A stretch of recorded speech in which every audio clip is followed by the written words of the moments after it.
Hello, I'm TheZOMBIEJ, and it's time for another MOC review. This is number 2 for today.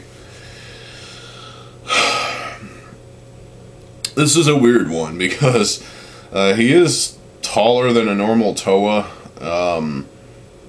mostly because of, well, what happened to him, you know. I'm just gonna go ahead and show him right now. This is Epitaph, Toa of the Dead. Yeah, he's a big guy. He's pretty tall. Once a legendary Toa of Fire, betrayed by his team, and essentially killed. Resurrected by a ancient curse that turned him into a monstrous, nightmarish cretin, with still some Toa elements here and there, longing for revenge. So he has the powers of the Necronomicon Ex Mortis, or whatever the fuck. Well, the version that's in the Evil Dead, at least, I guess. I don't know. He seeks out his revenge on his team. Kills them all, which was only, 5 Toa. Because, the standard 6 Toa thing is classic. And, well, he got his revenge, but then he decided to wage war on the world, on everyone else. So, using his staff of, to raise an army of dead, of the undead, and bring them to, life again in the form of, zombie creatures.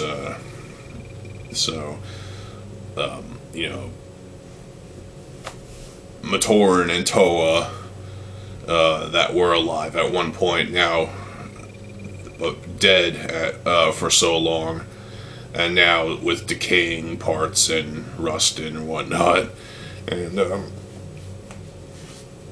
brought back to life in undead form by Epitaph here, so he can forge his own army of undead cretins. And he succeeds, and now an unstoppable force. Again, once a legendary Toa of Fire, now a monster. Watch out for this guy. He'll eat you to some degree. No, I don't think he'll do that, but still, he'll raise the dead with his staff, with the ancient curse.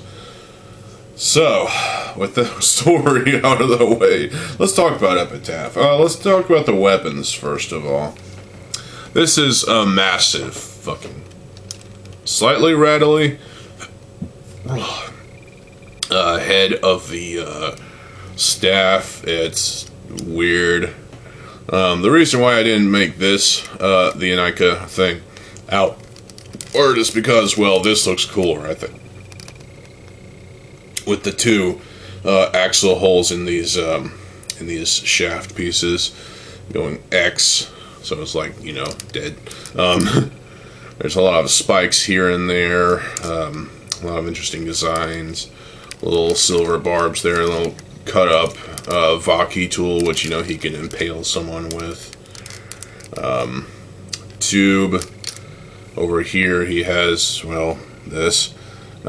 Small little assembly, nothing really special. His other weapon, well, he does have a weapon on his arm, and that's a spike, so he can impale you. And that obviously has this shaft and a little red barb. He does have one hand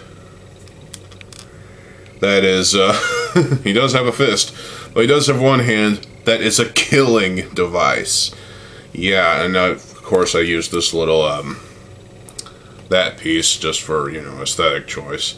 Barbs on his other arm, a little bit of beefy out right here. The other parts, these little things on each arm. But this weapon, this is what I used to kill his team. Let's just stab right through them, cut their heads off and whatnot.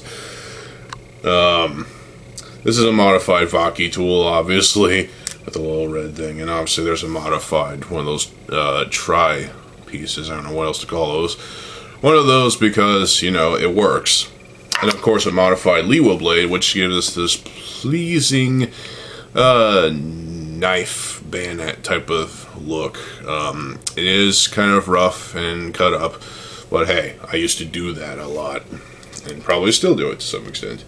Now, obviously, this guy has a lot going for him. He has, well, a lot of stuff coming out of him. He's got spikes. He's got these curved bits. He's got stuff everywhere on him. Because he was mutated by the ancient curse.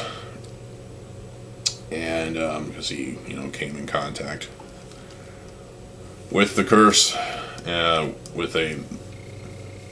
it's hard to explain, honestly, but hey. This arm is the most normal out of the arms he has, the two arms he has, but still has some mutated bits here and there. I'm going to take off the staff for now. The legs,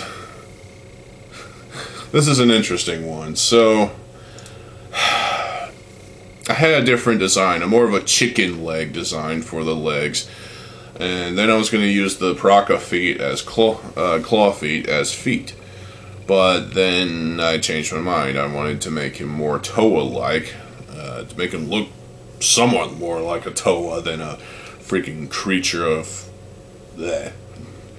More Toa, less demon, but now he looks like an undead cretin that is going to kill you. So he does have these Anika legs with the Akar armor. I think came from Explode, actually. They're not rattling around. That's because I used the blue pin. Ow, my arm. So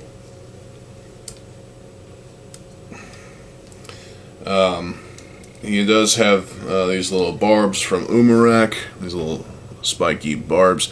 He does have a custom foot design, little Technic stuff going on there.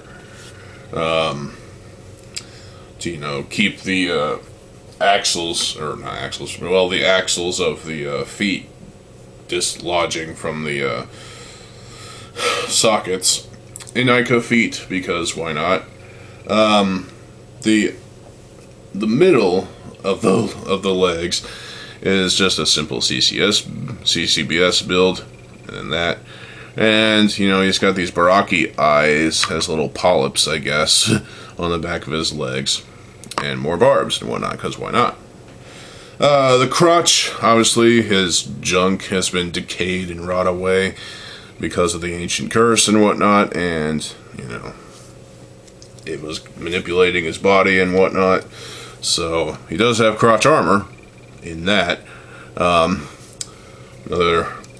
Baraki eye acting as a polyp right there. He does have this, which, you know, is just another feature of the mutation. A lot of these little 3 long Technic bars. Why? Built them up, of course. I got this little socket piece right here with these propeller things. Those came from, I think, an Aqua Team. Not Aqua Team. I don't remember. Alpha Team set. That's right. Or 2? I don't know. Point is, I had those, wanted to use them. Originally had them on the head, but they didn't look good, so I figured put them here. Some kind of weird extensions. And then these barbs are right here as well. These spikes right there on this Anika armor, another 3 long armor. Armor. Whatever. A couple of system bits here, a stud and a cylindrical piece. More spikes, because why not? There's definitely not much on the inside of this guy. As you know, torso armor. He's got a wide CCBS shell with a modified one of those. The shoulder armor is, come on, Shimmer, piece of shit, is these Tahoe Stars tiki sort of armor pieces, as like, I don't know, makes him look like some kind of general or something. I don't know. He's got some kind of thing going on. He does have spikes coming out of his sides of his chest, and that's basically that. Now, let's talk about the head. Decapitate him briefly. He does have double neck syndrome, and he is using the brain attack head. Now look at this.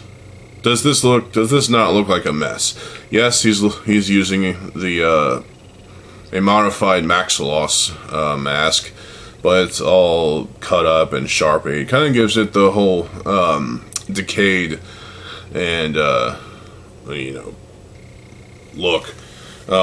He does have a spike coming out of his cheek and some other bits and bobs here and there, so a lot of bits of random system bits, spikes. There was a broken piece, which I was able to actually use this broken socket in order to achieve this. There's a lot of stuff here. A couple of Baraki eyes in there as well. So this is, I feel like I over-designed this head, but there's definitely a lot to enjoy here, I guess, but some people may feel like it's overcomplicated, but hey, I like it. There's his head. Articulation, well, he can move his arms back and forth, up and down to an extent, to some degree. You can move this arm like that. You can move this very little, and that's the point. He can move his head in various ways, from up like that to down hunched like that. You can do a ab crunch type of thing, pseudo ab crunch. That's part of why he's so tall. So, his fist can move around. He can fist you if he wanted to. His legs, well, here's the thing. For moving in certain ways, he can move his leg up and like this and this, but he can also do that. So he's got like a double leg type of thing. So he's, and also there's studs right here. He's able to utilize this type of leg as a part of the mutation that he went through in order to get through certain parts, and he can even do that if he so wanted to, but that's not right. So this is actually quite an interesting design. Feet obviously can move, limited but still movable, and that's basically Epitaph right there. Now, again, his staff is pretty fucking, might be a little over-designed, but hey, it's pretty cool, I think. And this is simple, so you can use this if you want. But that is Epitaph. Again, once a legendary Toa of Fire, now a monster. Hell-bent on revenge. So, yeah, what do you guys think of this MOC? Post in the comment section below. Is he a little over-designed? Is he a little, is it too much for you? I mean, a character named Epitaph, definitely you would expect a zombie MOC, and well, this is as close to zombie as you're gonna get, because he does have powers over the dead and the undead, laced in his staff. And keep in mind, if you get in his way, he'll kill you. So this is definitely a MOC that I'm proud of. I feel like I definitely did some over designing. There were some choices that were That kind of had to happen in order to achieve certain designs, certain aspects of this I'm not very fond of, but they get the point across. It works, you know. It's a pretty cool MOC, and I'm happy that I built it. Because I wanted to build a Toa of the Dead at some point, and I finally did. And the perfect name was Epitaph. So, there you go. Stay tuned for more MOC reviews. I'm TheZOMBIEJ. I'll see you folks later. Have a good fucking day, and peace.